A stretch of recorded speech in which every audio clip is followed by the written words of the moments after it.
السلام علیکم دوستو، میں ہوں آپ کا ہوسٹ محمد رامیش اور آپ دیکھ رہے ہیں ہمارے یوٹیوب چینل۔ جو دوست ہمارے چینل پر نئے آئے ہیں ان سے گزارش ہے کہ ہمارے چینل کو سبسکرائب کریں، ویڈیو اچھی لگے تو لائک کریں۔ سال 2025 اور 26 گندم کی قیمت کا کیا ہونے جا رہا ہے؟ گلا منڈی کھچی والا تحصیل فوٹ عباس ضلع بھاولپور میں کپاس کی بات کرتے ہیں تو 8000 سے 8600 گندم کا ریٹ بہت تیز 2950 سے 3080 جبکہ 3100 روپیہ۔ اس کے علاوہ سرسوں کی بات کرتے ہیں تو 6500 سے 6700 تک فیمہ ریٹ سے۔ تو اس حوالے سے حکومت کا کیا رائے ہے، یہ سنیے یہ رپورٹ۔ اور جام کمال، رانا ثناء اللہ، طارق باجوہ سمیت صوبائی حکام کی شرکت۔ اس پر مزید تفصیلات جان لیتے ہیں، ہمارے ساتھ موجود ہے رضوان آصف۔ جی رضوان، بتائیے گا۔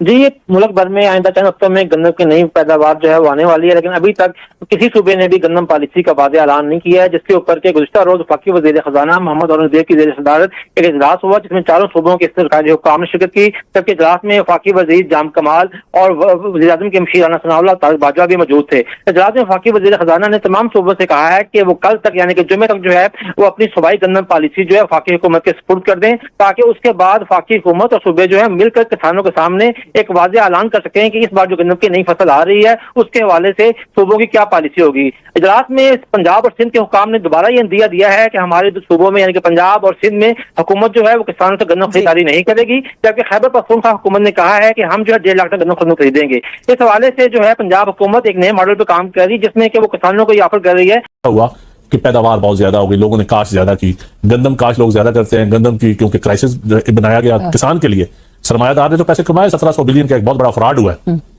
اس ایک سال کے اندر اگر اس میگا سکینڈل کا صحیح احتساب ہو جاتا تو آئندہ ہمیں گندم امپورٹ نہ کرنی پڑتی، جو وزیر خزانہ نے کہا ہے۔ وزیر اعظم صاحب کہہ رہے تھے ہمیں ایک سکینڈل بتائیں، سب سے بڑی کامیابی ہے۔ میں بتا رہا ہوں یہ گندم سکینڈل ہے وزیر اعظم صاحب، میں مدعی بننے کے